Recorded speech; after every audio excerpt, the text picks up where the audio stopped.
ஹாய்ப்பா, எல்லோரும் எப்படி இருக்கீங்க? நல்லா இருக்கீங்களா? இன்றைக்கி நம்ம பார்க்க போகிற ரெசிபி என்னென்னு பார்த்தீங்கன்னா, கொங்கு நாட்டு ஸ்டைலில் சிக்கன் பிரியாணி தாங்க பார்க்க போகிறோம். இதில் வந்து ரொம்ப மைல்டாக தான் இருக்கும். மசாலா ரொம்ப சேர்க்காம குழந்தைங்கள்லேருந்து பெரியவங்க வரைக்கும் சாப்பிட்லாம்.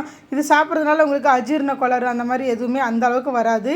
நம்ம சாதாரண சிக்கன் பிரியாணி விட இந்த சிக்கன் பிரியாணி ரொம்பவே சூப்பராக இருக்கும். நீங்களும் ட்ரை பண்ணி பாருங்கள். எப்படி செய்யலான்னு பார்த்துடலாமா? ஒரு 1/2 கிலோ போல் பாஸ்மதி அரிசி எடுத்து ஒரு 1/2 hour போல் ஊற வச்சிடலாம்.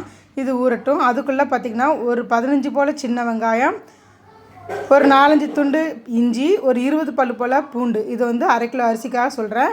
2 பச்சை மிளகாய் காரத்துக்கு, 2 கிராம்பு, சின்ன துண்டு பட்டை, 1 டீஸ்பூன் போல் சோம்பு. இது எல்லாத்தையுமே நம்ம ஃபைனாக அரைச்சி எடுத்துகிட்டு வந்துடலாம். இந்த அளவுக்கு அரைச்சி எடுத்துக்கோங்க. இப்போது நான் 1/2 கிலோ போல் சிக்கன் எடுத்திருக்கேன்.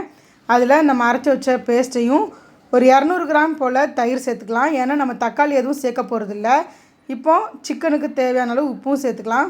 இது எல்லாத்தையுமே சேர்த்து நல்லா மிக்ஸ் பண்ணிவிடுங்க. இதில் மிளகாத்தூள், மஞ்சத்தூள் எதுவுமே இந்த மாதிரி மசாலா எதுவுமே நம்ம சேர்க்க போகிறது கிடையாது. காரத்துக்கு பார்த்திங்கன்னா நம்ம போட்டிருக்கோம் இல்லையா, அந்த 2 பச்சை மிளகா தான்.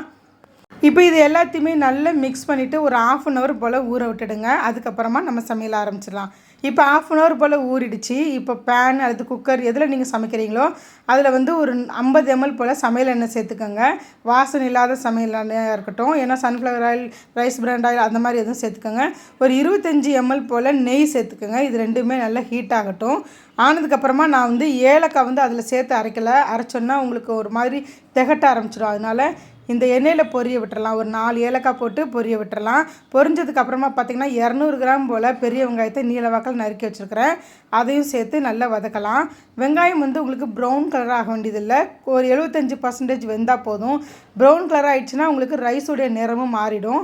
அதனால் 75% அளவுக்கு வேகட்டும். இந்த அளவுக்கு வந்தால் போதும். இப்போ இந்த அளவுக்கு வதங்கினா போதும். நம்ம ஏற்கனவே அரைக்கும் போது 2 பச்சை மிளகாய் காரத்துக்காக சேர்த்துருந்தோம். இப்போ ஒரு 2 பச்சை மிளகாவை சேர்த்துக்கலாம். ஏன்னா 1/2 கிலோ அரிசி 1/2 கிலோ சிக்கன்றப்ப உங்களுக்கு காரம் கொஞ்சமாவது இருக்கணும். அதனால 2 பச்சை மிளகாய் சேர்த்துருக்கேன். இப்போ ஒரு கைப்பிடி போல் புதினா, ஒரு கைப்பிடி போல் மல்லித்தலை சேர்த்து ஒரு 2 நிமிஷம் போல் எண்ணெயிலே வதக்குங்க. மல்லித்தலையும் புதினா தலையும் நல்ல எண்ணெயில் வதங்கி அந்த வாசனை வந்து நல்ல அந்த எண்ணெயில் இறங்கட்டும். இறங்குற வரைக்கும் கொஞ்சம் நல்லா வதக்கி விட்டுக்கோங்க. இப்போ 2 நிமிஷம் நல்லா வதங்கிடுச்சு. இப்போ நம்ம மேரினேட் பண்ணி வச்சுருக்கிற சிக்கனையும் சேர்த்துக்கலாம். சிக்கனை சேர்த்துட்டு நல்லா ஒரு 2 நிமிஷம் போல் நல்லா வதக்கி விடுங்க. ஏன்னா நம்ம இதில் போட்டிருக்க எல்லாமே சின்ன வெங்காயம், இஞ்சி, பூண்டு இது எல்லாமே பச்சையாக சேர்த்துருக்கிறதுனால இது எல்லாமே கொஞ்சம் எண்ணெயில் வதங்கணும். வதங்கினா தான் உங்களுக்கு அந்த பிரியாணி வந்து ராஸ்மெல் இல்லாமல் நல்லா டேஸ்ட்டாக இருக்கும். இப்போ இந்த அளவுக்கு வதங்கினதுக்கு அப்புறமா ஒரு மூடி போட்டு மூடி வச்சுருங்க. மூடிட்டு ஒரு 10 நிமிஷம் போல் வேக விட்டுடலாம். ஒரு 10 நிமிஷம் நல்லா வெந்துட்டதுக்கு அப்புறமா ஓப்பன் பண்ணி பாருங்கள். நல்லா எண்ணெய் பிரிஞ்சு வந்துருச்சு பாருங்கள். இதிலே தெரியுது உங்களுக்கு மசாலா எல்லாமே எண்ணெயில் நல்லா வதங்கி வந்துருச்சு. சிக்கன் கூட ஓரளவு வெந்திருக்கும் உங்களுக்கு. இப்போ நல்லா மிக்ஸ் பண்ணி விட்டுக்கோங்க. மிக்ஸ் பண்ணி விட்டுட்டு இப்போ நான் வந்து 2 ஆளாக்கு போல் பாஸ்மதி அரிசி எடுத்து ஊற வச்சுருக்கிறேன். ஒரு ஆளாக்குக்கு 1.5 தண்ணி விதமாக இப்போ நான் 3 ஆளாக்கு தண்ணி எடுத்துருக்கேன். இப்போ அந்த தண்ணியும் சேர்த்துக்கலாம். சேர்த்துட்டு இப்போ வந்து நீங்கள் உப்பை செக் பண்ணிக்கோங்க. இந்த டைமில் போட்டால் தான் உண்டு. அதனால் நல்லா கிளறி விட்டுட்டு உப்பை செக் பண்ணிவிட்டு தேவையான அளவு உப்பு சேர்த்துக்கோங்க. இப்போ வந்து ஒரு 10 நிமிஷம் போல் சிக்கன் வேகிறதுக்காக ஒரு மூடி போட்டு மூடிடலாம். இப்போ 10 நிமிஷம் போல் சிக்கன் நல்லா வெந்துருச்சு. உங்களுக்கு நல்லா எண்ணெய் பிரிஞ்சு வந்துருச்சு பாருங்கள். இந்த டைமில் நம்ம ஊற வச்சுருக்கிற அரிசியும் சேர்த்துக்கலாம்.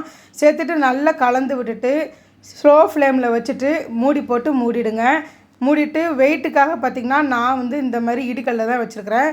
வச்சுட்டு ஒரு 15 நிமிஷம் சிம்மில் வச்சு ஓப்பன் பண்ணி பார்த்திங்கன்னா சூப்பராக உதிரான கொங்கு நாட்டு ஸ்டைலில் வெள்ளை சிக்கன் பிரியாணி தயாராகிடுச்சுங்க. இது உங்களுக்கு வந்து எல்லாருமே சாப்பிட்லாம். குழந்தைங்க கூட விரும்பி சாப்பிடுவாங்க.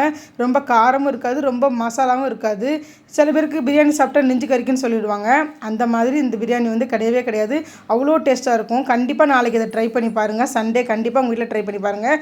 வீடியோ பிடிச்சிருந்தால் லைக் பண்ணுங்கள், ஷேர் பண்ணுங்கள். நம்ம சேனலை மறக்காமல் சப்ஸ்கிரைப் பண்ணி சப்போர்ட் பண்ணுங்கள். இன்னொரு சூப்பரான வீடியோவில் பார்க்கலாம்.